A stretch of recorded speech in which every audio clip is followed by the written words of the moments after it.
Hi there and welcome to My Week. I'm Christy McDonald, and what a week it has been. From the deaths of African-American men at the hands of police, to the killing of 5 police officers in Dallas, to Black Lives Matter, to All Lives Matter, we have all found ourselves in conversations this week, our emotions reeling about our country and examining where we go from here. In communities across Michigan, there is focus on policing and supporting police. In Detroit, 4 people arrested for making threats on social media against cops.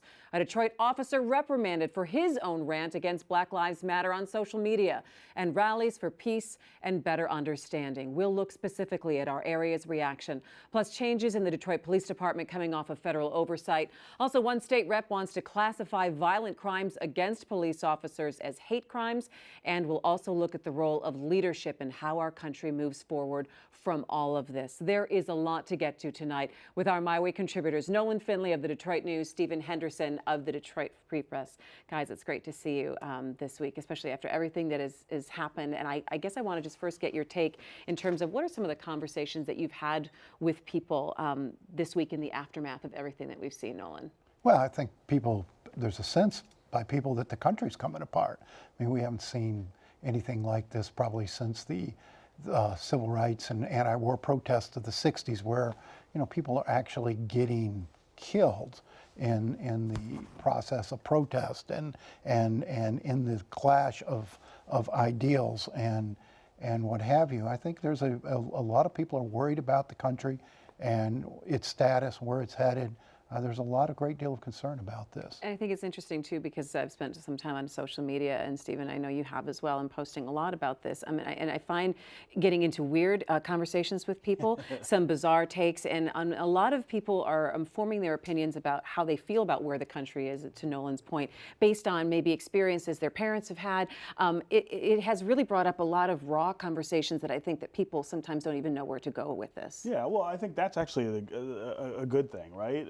Raw emotion and honest articulation of those emotions are part of the place you start, because for a long time we haven't been honest about what goes on in this country, what this country is like if you are African American, what this country is like, even worse, if you are poor and African American, and getting people to see that, getting people to hear that and engage with it is an important first step. I mean, as an African American, as someone who hears lots from African Americans, I think fear is the word and the emotion that you hear the most. I mean, there is no good reason for somebody like me, who is not a criminal, who is a person of means, to be afraid of what might happen if the police pull me over.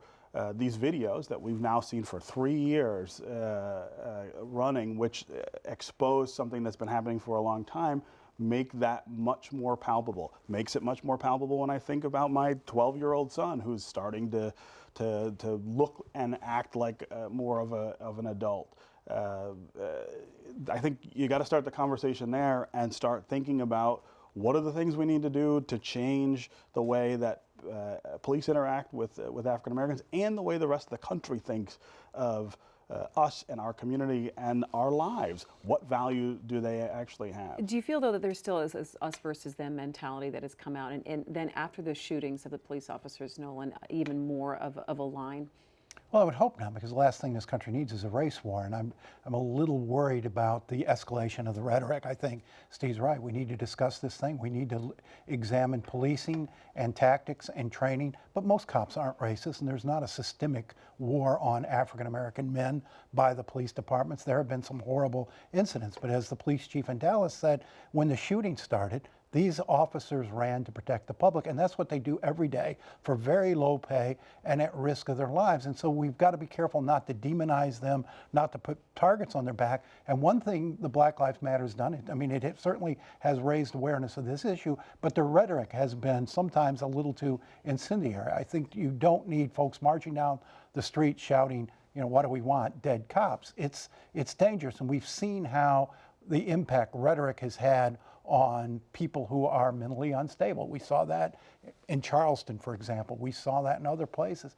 We've got to be careful with the language and with the tactics we use. It's a serious issue. We need to address it seriously. Okay, so you say now, Stephen, and both of you, Nolan, say that we've had more conversation now, and people are very aware, and we've got to be honestly open and talking about this. But what does that get us? What does the talking about it really get us at this point? And again, to your point, you've said for the last 3 years we've seen videos, we've seen incidences happening, saying we've got to do something to change this. So I'm wondering now, are we at this point where who's going to take the lead on some kind of action?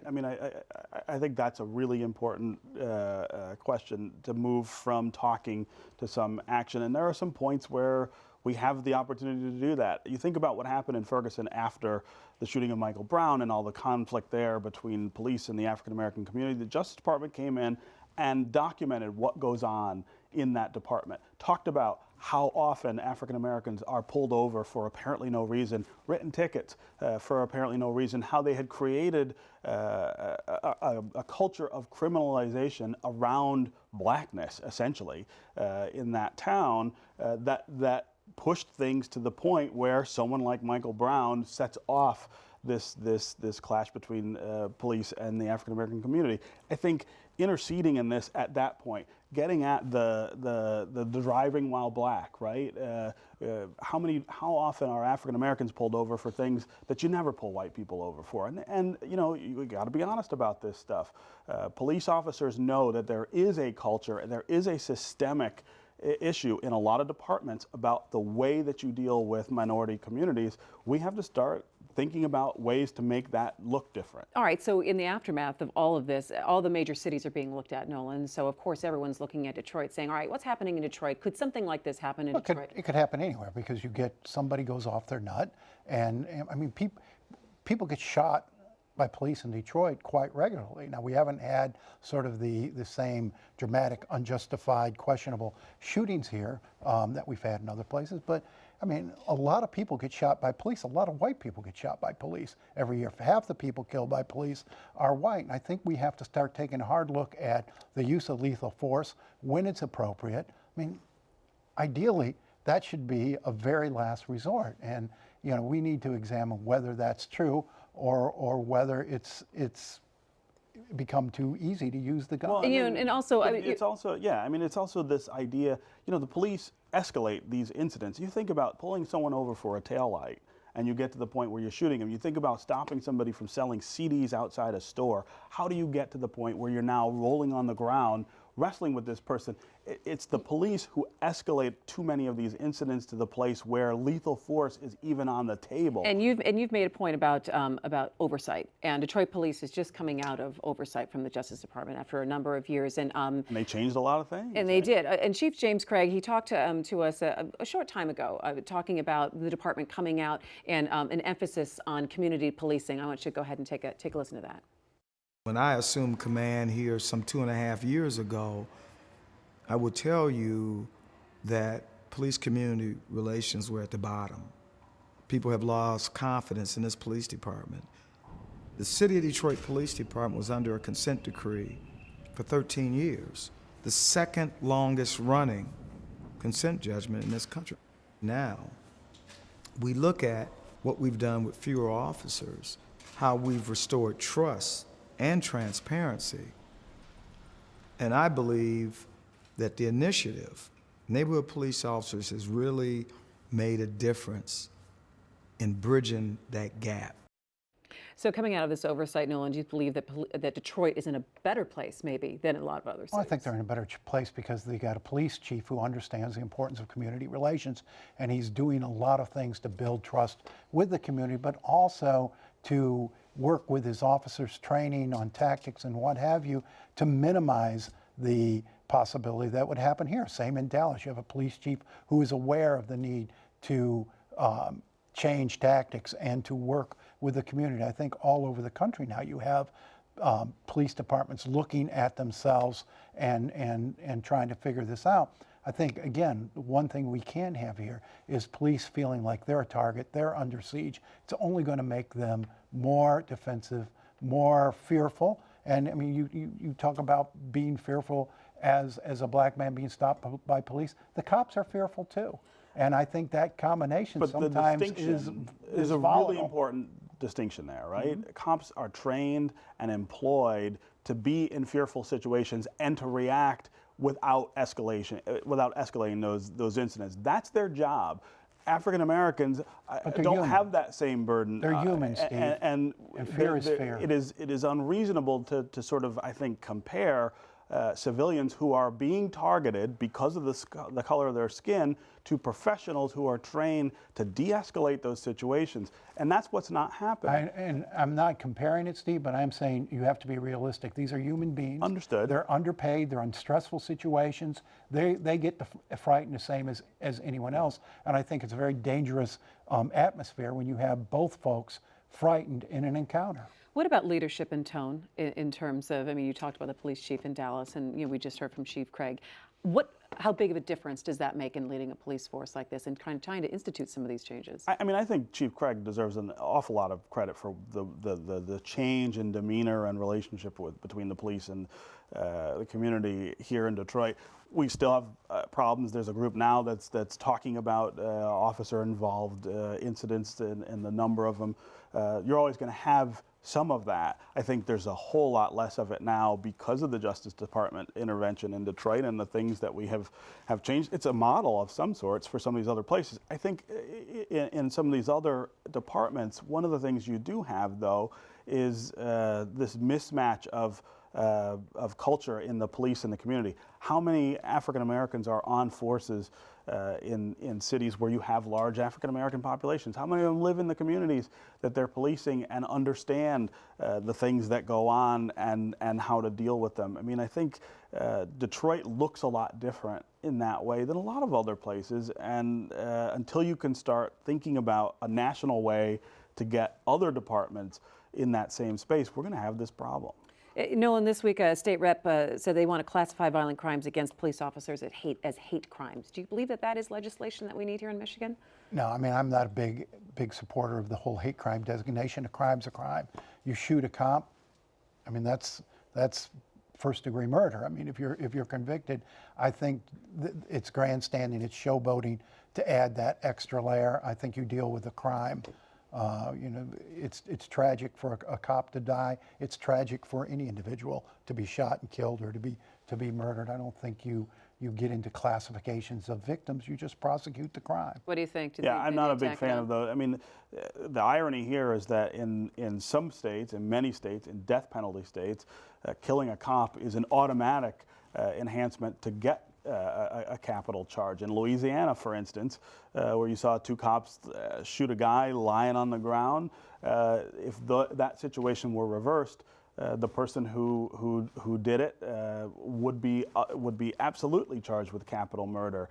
I think that mismatch is troubling. This would exacerbate it here in Michigan, but I don't like hate crimes legislation. I think we have aggravators and things already built into the law to deal with different situations. We got to talk about making everybody's lives equal. Black people's lives don't matter as much as other people's lives in these communities and in this country. And until we're willing to say that and start dealing with why that's true and how we move to a different space, all of this other stuff is academic. That's interesting too. I think I would also like to advance the conversation as well in looking at, how we're talking to kids about race and how we deal with each other, because we're talking a lot about legislation and the Justice Department and policing and different things, but I find that attitudes that children have right now, they pick up a lot from their parents.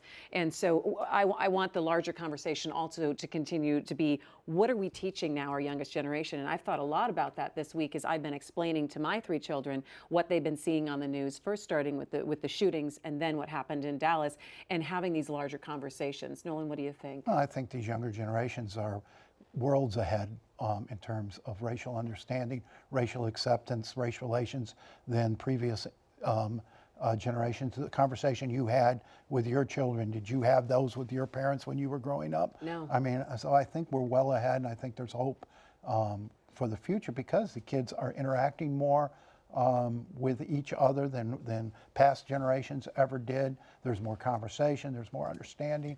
I don't think there'll be near as much racism and misunderstanding in coming generations than there were in past, but it's a long process. You know, I hope not, and I think because when you have kids that are very well integrated into school systems that have a very diverse population, that's a good thing. I'm afraid that when they get older, they start listening or they're hearing things from parents or seeing different things that they all of a sudden, start to change a little bit. Stephen, what would you say? Well, I mean, I think this is something that's gone on for African Americans for centuries, right? My mother had to sit down with me when I started going out on my own, when I started driving, and talk about what it means to be a young black man in this country, and that things were going to happen because of that, and particularly with the police. When I was 16 years old driving around Detroit in a new car, I would get stopped all the time and asked, where'd I get the money for it? Then they want to toss the car looking for money and things like that. You're a pretty lousy driver, too. No question, I had tickets. These are old issues for the African American community. I think the fact that white families are now seeing it, I think talking more about it is a great thing. But in the black community, this is life. This is life in this country, and it has been forever. And what's sad and disappointing is that it's not different enough from what my parents might have dealt with, or my grandparents in much different times.